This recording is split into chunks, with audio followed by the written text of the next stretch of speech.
If you need some side dish recipes, I have got you covered.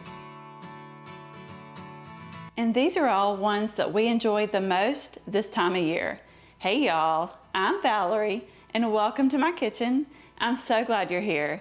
In today's video, I'm sharing 6 of the best summer side dishes that you'll want to make again and again. Okay y'all, let's get started. These marinated cherry tomatoes are a new favorite. I started out with a medium-sized bowl. Now I did cut this recipe in half, but I'll have the full recipe in the description box. I'm using a 16-ounce package of cherry tomatoes. I rinsed them and cut all of them in half, just something like this. Now we're going to add a few things to these so they can marinate and soak overnight. I wanted to add some basil to these, so I took a few of those leaves and chopped them up into really fine pieces. I love basil. I also added about a teaspoon of minced garlic, and also about 3/4 of a cup of Italian dressing. And I just kind of eyeballed this part. You just want enough in there to where they can soak in it. Then you're going to stir them around until everything is covered in that dressing. And then after I got them in there, I decided I wanted to add a little more basil. I'm so glad I did. I'm giving it one last mix. You just want to make sure those tomatoes are completely submerged in that dressing. I covered this with some plastic wrap and put it in the refrigerator so they can marinate overnight. Or if you were in a hurry, you can serve these after about 4 hours. But I'm telling you, let them soak overnight. It's totally worth it. These were delicious. It's just something different and something fresh, and I loved the flavors in these. You can take these to a potluck, or you can even make them and serve them as a side dish for an easy weeknight meal. I'm not even real big on tomatoes, but I loved these. If you show up somewhere with these barbecue pulled pork sliders, everyone's gonna love you. I'm using a 1-pound package of this Jack Daniel's Tennessee Honey pulled pork. It already has the sauce in it and everything. I'm using the little tray that came inside to mix it in. I opened that package and dumped it in. And we're not really mixing anything in here. I just do this so I can break up those big pieces of pork. It's a lot easier to spread out onto those rolls. And it don't have to be perfect, just as long as you get the majority broke up in there. I am going to add a little more honey barbecue sauce to these. I probably added too much, but we love the barbecue sauce.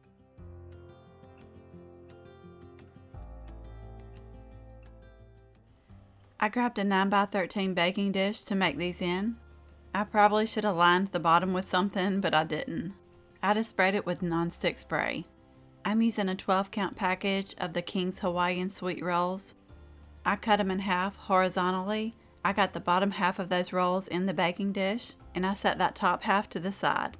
Now to the bottom half of those rolls, I'm brushing them with about a tablespoon or so of melted butter. I'm going to place these in the oven to bake at 350 for just a few minutes until they get lightly golden brown. When those come out of the oven, you can go ahead and spread on that barbecue pulled pork.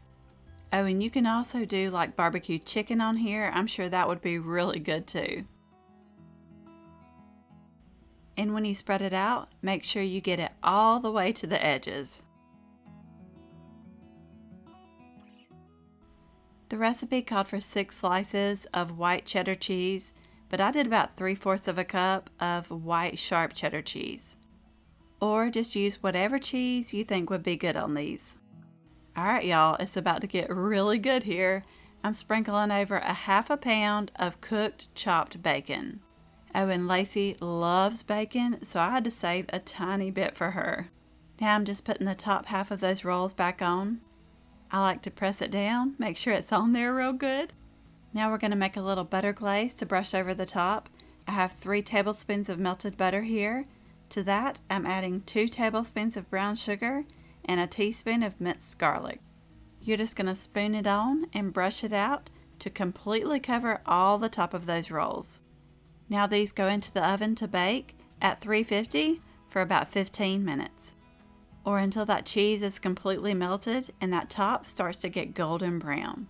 These were absolutely delicious. I have to admit, they were a tiny bit messy, but definitely something we'll be making again.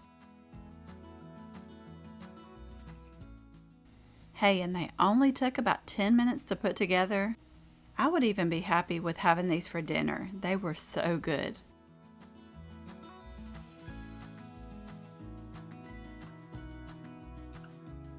This tortellini pasta salad, y'all, is gonna knock your socks off. I'm starting out by bowling up a 19-ounce bag of frozen cheese tortellini, according to the directions on the back of the bag. And it only takes 3 minutes. When it's done, I'm gonna drain it, rinse it in cold water, and let it be chilling until I'm ready to use it. Now over in a large skillet, I sliced up a 14-ounce package of smoked sausage. The recipe did not say to do this, but I wanted to brown it up a little bit, and I'm so glad I did. You don't have to cook it too long, just get a little color on it. Now we're going to take it over to the counter and let it cool, then we can put this pasta salad together. You'll need a large bowl, that way you can get in there and really mix it up good. I'm adding in half a cup of sour cream, along with half a cup of Duke's mayonnaise. And if you feel like you need to add a little more of that when it's done, you can. I eyeballed this, but I did a couple tablespoons of honey. It don't make it sweet, it's just adding to the flavor here. Now you're going to add a little salt and pepper to taste.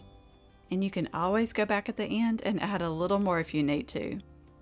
We're going to give this a little mix and then we can add in the rest. I'm adding 2 cups of chopped broccoli. I did chop it up small, but next time I'll do it even smaller. I also added 1 cup of shredded red cabbage. And I forgot to add the vinegar earlier, so I'm doing 2 tablespoons of rice wine vinegar. Next, you're going to add 1 cup of cooked and crumbled bacon, followed by 1½ cups of shredded cheddar cheese. This is why you want to make sure that tortellini and sausage cools before you add it in, that way it don't melt the cheese. Now here's the cooked, drained, and cooled tortellini and that smoked sausage. By the way, if you're new, I would really love to have you here. Go ahead and hit that subscribe button down below. That way you get notified of all my future videos. And I'm telling you, you do not want to miss the ones I've got coming. Okay, back to this pasta salad. You're going to give it all a really good mix.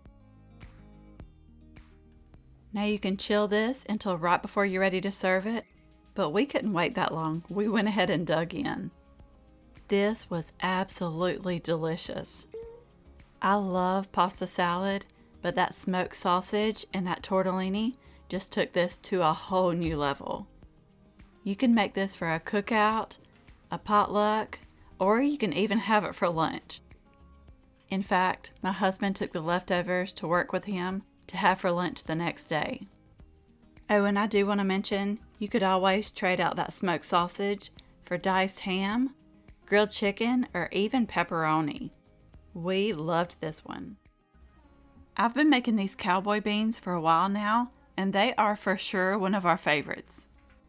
To my Dutch oven, I added 1 medium diced onion along with a tablespoon of oil. And I sauteed that onion for just a little bit. Next, we're going to add in 1 pound of bacon. Oh yes. And I just used my kitchen shears to cut it into small pieces.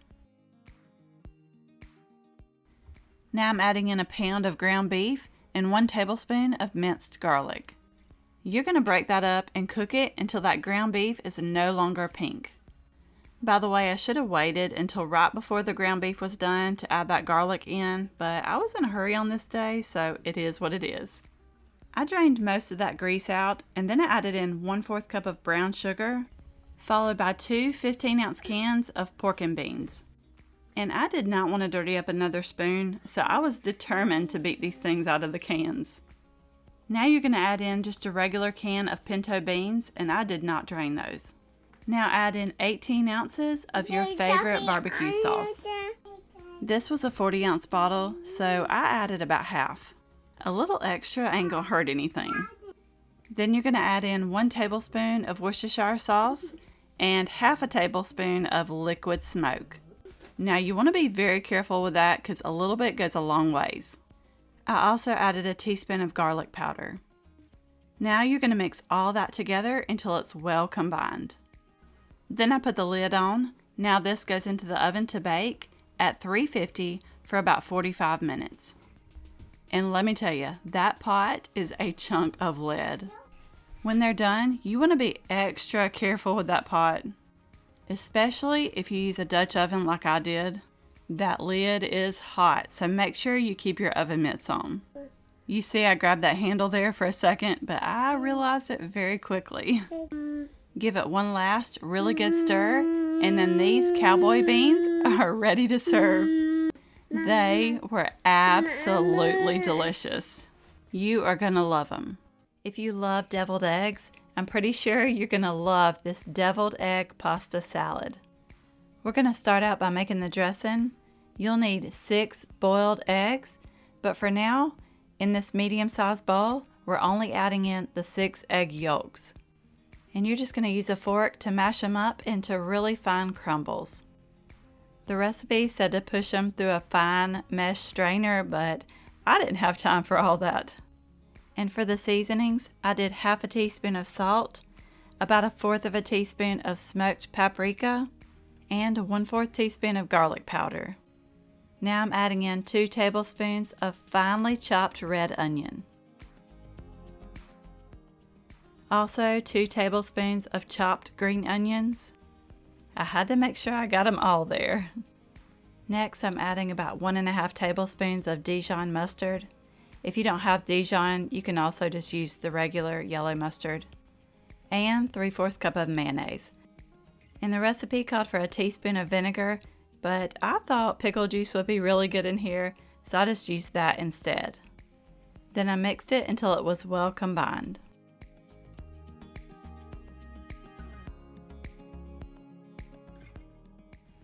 Now I'm going to pop this in the refrigerator and let it be chilling while I make the pasta. I cooked up 8 ounces of this Tortellini pasta according to the directions on the back of the box. Then I drained it, rinsed it with cool water, and then drained it again. When I was done with that pasta, I grabbed that dressing out of the refrigerator, and then I added that pasta right on in. And I thought this tiny little pasta was perfect in here. I highly recommend. It did want to stick to that strainer though. Now I'm adding in those 6 chopped egg whites. Now all that's left to do is stir this together until that pasta is completely covered in that dressing. Now you can serve this immediately, or you can cover it and chill it until you're ready to serve. I sprinkled it with a little paprika and added on some green onions. This was so good, and I really hope you give it a try. I mean, deviled eggs are a staple here in the South. I can't believe it's taken me this long to try deviled eggs in pasta salad. These smothered green beans are a family favorite. In a large skillet, I added 1 sliced onion along with 2 tablespoons of butter. I just sauteed those just to soften them up a little bit. Next, I've got 1 pound of bacon. I'm using this irregular bacon that I got from Aldi. Mama Mel always uses this, so I figured I'd give it a try. I just used my kitchen shears to chop it up into small pieces. Now you're just going to stir that up and cook that bacon until it's almost done, but not crispy. Now I'm taking this over to the counter so I can put it all together. And this green bean casserole is a really good alternative for those of you that don't like the traditional green bean casserole. It's just a little something different. And right now I'm making up a quick little sauce to pour over the top. In a small bowl, I added 2/3 cup of brown sugar, 1 teaspoon of garlic powder, 1/4 cup of melted butter, and 1/4 cup of the low sodium soy sauce. I also added 1 teaspoon of minced garlic, and I just used the kind in the jar. Next, just kind of break that brown sugar up and just mix it until it's well combined.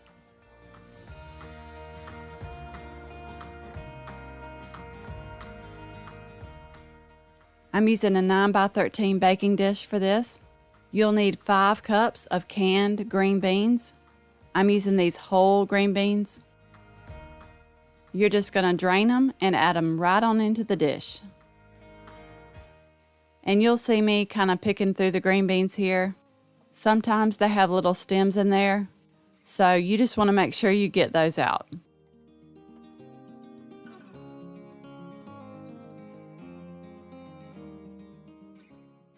And I did want to add a little something extra to this. When we have green beans, we usually always have some kind of potato in there. And I had 2 red potatoes, so I just diced those up and added those in. I think next time I'm going to add 1 more.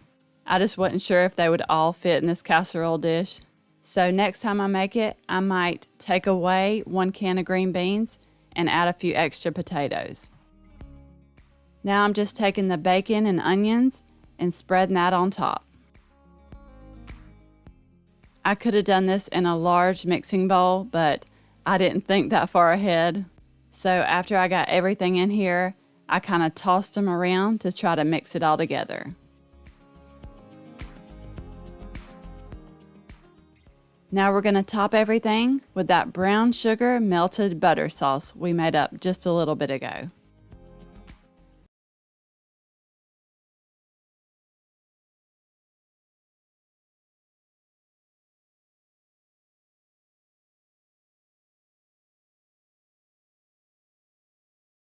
Okay, the recipe says to bake this uncovered at 350 for 40 minutes. But y'all know I don't always follow the directions. So I covered it after 15 minutes because I was afraid that that bacon would get a little too brown.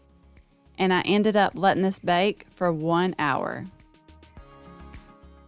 This turned out so good. Craig is not super crazy about the regular green bean casserole with the cream of mushroom soup, but he loved this one. You could even make this the day before and put it together and bake it and everything, and just let it cool completely, cover it tightly, and then stick it in the refrigerator. And then the next day, all you have to do is cover it tightly with foil, pop it in the oven, and warm it up. You could probably do like 350 for about 20 minutes. This has that sweetness to it, which made it amazing. My aunt stopped by this night and she had her a little sample. Now, she's supposed to be on a low-carb diet, and she mentioned trying this with the sugar-free brown sugar substitute, and I think that would totally work. Sometimes those tend to be a little sweeter, so I would probably reduce it to half the amount. But these are a must-try. I really hope you enjoyed this video. You may also like these. Don't forget to subscribe down below for more easy recipes, and I will see you in the next one.